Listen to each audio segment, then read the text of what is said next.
In this section, we're diving into something foundational, your nervous system. Think of it like the electric wiring in your house. It's responsible for everything from turning on the lights to keeping the appliances running. When it works well, everything runs smoothly. But if there's a short circuit, things go haywire. Lights flicker, appliances buzz, and everything feels out of sync.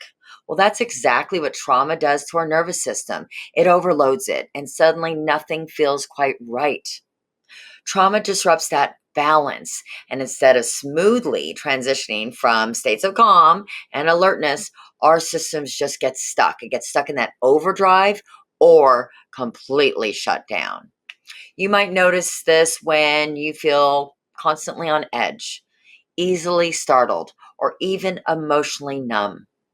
It's as if your wiring is faulty and you just can't regulate your responses the way you should or the way you want to. Well, here's the good news. Just like faulty wiring in a house can be repaired, so can your nervous system. With the right tools and support, you can recalibrate it to function more smoothly again. So, throughout this course, we'll explore specific techniques that will help you start restoring balance. So, your body and your mind can work together in harmony, just as they're meant to. And while this may seem complex, remember, you don't have to do it alone. I'll guide you through each step. Let's break down the autonomic nervous system. This system is like the body's autopilot. It runs things without us having to think about it. The autonomic nervous system, think automatic, is divided into two main parts: the sympathetic nervous system and the parasympathetic nervous system. Now, these two systems are constantly working together, shifting gears to keep you balanced and functioning properly. First, let's look at the sympathetic nervous system. Think of this as your body's alarm system, that fight or flight mechanism. This is the gas pedal of your nervous system. When it senses danger, it jumps into action, getting ready for us to either fight or flee. Imagine you're out walking and suddenly come face to face with a bear. Your heart starts racing, your muscles tense, and your breathing quickens. That's your sympathetic nervous system doing its job, preparing for you to take action.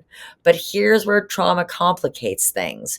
What if that bear never goes away? What if you're stuck living with that bear? Always on edge, always ready to react. That's what happens when trauma keeps us permanently switched on. It leaves us in a constant state of alertness, like we're stuck in high gear, and the sympathetic nervous system is overwhelmed for too long. It can cause emotional numbness, also known as freezing. It feels detached, even dissociation. This is a protective mechanism. So, in these cases, the nervous system essentially shuts down. It shuts down certain emotions just to avoid overload. It's like putting a damper on your feelings, making it difficult to connect with yourself and others. This numbness is your body's way of trying to cope with the constant high alert. Now let's shift gears and talk about the parasympathetic nervous system. This system is just as important. It helps us to relax and recover once the danger is gone. Let's say the bear has finally wandered off and your parasympathetic nervous system steps in to calm things down. This is the brake pedal of your nervous system. Your heart rate slows, your muscles relax, and you feel more at ease. But when trauma has kept the sympathetic nervous system on for too long, it can be harder to activate this parasympathetic response, leaving us stuck in overdrive. It's like driving with your foot stuck on the gas pedal. You just can't slow things down, even when you want to.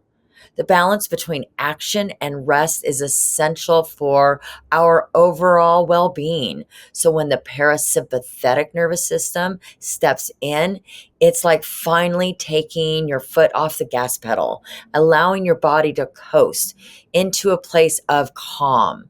So without this balance, we remain stuck in overdrive, unable to recharge, and missing out on the peace that comes with feeling truly safe. So, now the importance of rebalancing your nervous system.